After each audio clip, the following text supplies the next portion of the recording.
Hi guys, ഇന്ന് ഞങ്ങൾ നിങ്ങളെ കൂട്ടിക്കൊണ്ടുപോകുന്നത് ഒരു പുതിയ സ്ഥലത്തേക്കാണ് കേട്ടോ. അതായത് മലപ്പുറം ജില്ലയിലെ തിരൂരിലുള്ള ഗാന്ധിയൻ പ്രകൃതി ചികിത്സാലയത്തിലേക്കാണ്. നമ്മുടെ ജീവിതത്തിൽ ഒരിക്കലെങ്കിലും കണ്ടിരിക്കേണ്ട സ്ഥലമാണിത്.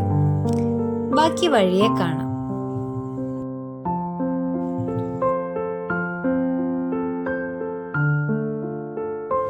അങ്ങനെ ഞങ്ങൾ ഗാന്ധിയൻ നാച്ചുറൽ ഹൈജീൻ ഹോമിലേക്ക് എത്തി. ഈ ചികിത്സാലയത്തിന്റെ പ്രത്യേകത എന്തെന്നാൽ ഇവിടെ വരുന്നവർക്ക് മരുന്നുകളൊന്നും നൽകാതെ കൃത്യമായ വ്യായാമത്തിലൂടെയും പോഷകസമൃദ്ധമായ ഭക്ഷണത്തിലൂടെയും പിന്നെ ആവശ്യമായ വിശ്രമത്തിലൂടെയും രോഗശാന്തി നൽകുന്നു. ഇനി നമുക്ക് അകത്തെ വിശേഷങ്ങൾ കാണാം. ഞങ്ങൾ ഇവിടെ എത്തുമ്പോഴേക്കും ഏകദേശം 8:30 മണിയായിട്ടോ. അപ്പോഴേക്കും ആളുകൾ എത്തിത്തുടങ്ങിയിരിക്കുന്നു.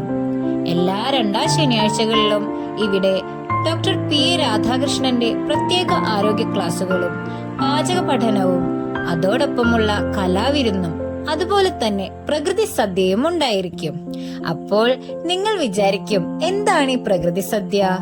ഞങ്ങളും ആദ്യം ഇങ്ങനെ വിചാരിച്ചിരുന്നു. അത് വഴിയേ പറയാട്ടോ.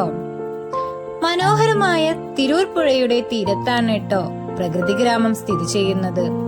ഇവിടേക്ക് വേണ്ട പച്ചക്കറികളെല്ലാം തന്നെ ഈ പുഴയുടെ മറുകരയിലാണ് കൃഷി ചെയ്യുന്നത്. ഞങ്ങൾ ഇവിടെ നിൽക്കുന്ന ഭാഗത്ത് ഇവിടെയാണ് വെയിൽ കൊള്ളാൻ ഉപയോഗിക്കുന്നത്. നല്ല പ്രകൃതി രമണീയമായ സ്ഥലം.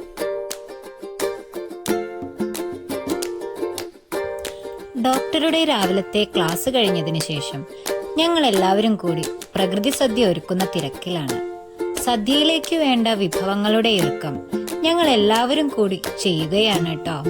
പിന്നെ പ്രകൃതി സദ്യ എന്താണെന്ന് ഞാൻ പറഞ്ഞില്ല അല്ലേ? അതായത് വാളൻപുളി അഥവാ കോൽപ്പുളി, വറ്റൽമുളക്, എണ്ണ, ഇതൊന്നും കൂടാതെ മഞ്ഞൾപ്പൊടി, മുളകുപൊടി, മല്ലിപ്പൊടി തുടങ്ങിയ മസാലക്കൂട്ടുകളൊന്നും ചേർക്കാതെ ആരോഗ്യപരമായി പലതരത്തിലും പല നിറത്തിലും പിന്നെ വ്യത്യസ്തമായ രുചികളിലുമുള്ള 18 തരം വിഭവങ്ങൾ ചേർന്ന സദ്യയാണ് ഞങ്ങൾ എല്ലാവരും കൂടി തയ്യാറാക്കിയത്. പിന്നെ ഓരോരുത്തർക്കും നറുക്കിലൂടെ ലഭിച്ച വിഭവങ്ങളാണ് തയ്യാറാക്കേണ്ടത്. മാത്രമല്ല, വിഭവങ്ങൾ തയ്യാറാക്കാൻ വേണ്ടി ഞങ്ങളെ സഹായിക്കാൻ ഇവിടത്തെ ഡോക്ടറും സ്റ്റാഫുകളും വളരെ സജീവമായിട്ടുണ്ട്. ഇതേ സമയം തന്നെ ഇവിടെ തന്നെയായിട്ട് ഒരു ഭാഗത്ത് കലാവിരുന്നും അതോടൊപ്പം നടക്കുന്നുണ്ട്.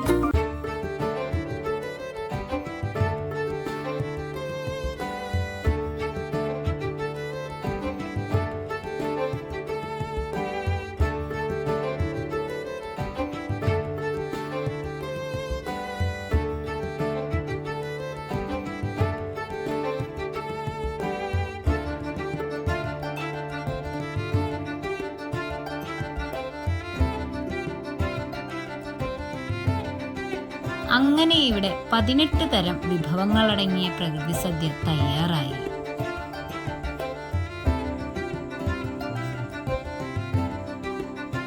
ഞങ്ങൾ ഇനി സദ്യ കഴിക്കട്ടെ. ഞങ്ങൾ വിചാരിച്ച പോലെയല്ല ട്ടോ. ഗുണത്തോടൊപ്പം തന്നെ സ്വാദിഷ്ടവുമായിരുന്നു പ്രകൃതി സദ്യ. ഇതിലേക്ക് വേണ്ട വിഭവങ്ങൾ ഒരുക്കുമ്പോൾ പുളിക്ക് തക്കാളി, മാങ്ങ എന്നിവയും മുളക് പൊടിക്കു പകരമായി പച്ചമുളകും വെളിച്ചെണ്ണയിൽ കടുകും ഉലുവയുമൊക്കെ പൊട്ടിക്കുന്നതിനു പകരം ഇവയെല്ലാം പൊടിച്ചതും രുചി കൂട്ടാൻ നാളികേരം ചിരകിയതും അരച്ചതും ചേർക്കുന്നു. നമ്മുടെ സാധാരണ സദ്യ കഴിക്കുന്ന അതേ രുചിയിലും മികച്ച ഗുണത്തിലും ആരോഗ്യപരമായ രീതിയിൽ എങ്ങനെ ഭക്ഷണം പാചകം ചെയ്യാം എന്നതാണ് പ്രകൃതി സദ്യ ഉണ്ടാക്കുന്നതിലൂടെ ഇവിടെ പഠിപ്പിക്കുന്നത്. ഭക്ഷണം കഴിഞ്ഞ് കുറച്ചു നേരത്തെ വിശ്രമത്തിനു ശേഷം ഡോക്ടറുടെ ക്ലാസ് ഉണ്ട്. വിഷയം രോഗങ്ങൾ ഉണ്ടാകുന്നതും സുഖപ്പെടുന്നതും എങ്ങനെയെന്നാണ്. ഈ പരിപാടികളെല്ലാം കഴിഞ്ഞതിന് ശേഷം വീട്ടിലേക്ക് തിരിച്ചു പോവുകയാണ് കേട്ടോ. അപ്പോൾ ഇന്നത്തെ വ്ളോഗ് ഇത്രയേ ഉള്ളൂ. Tata, bye bye, see U.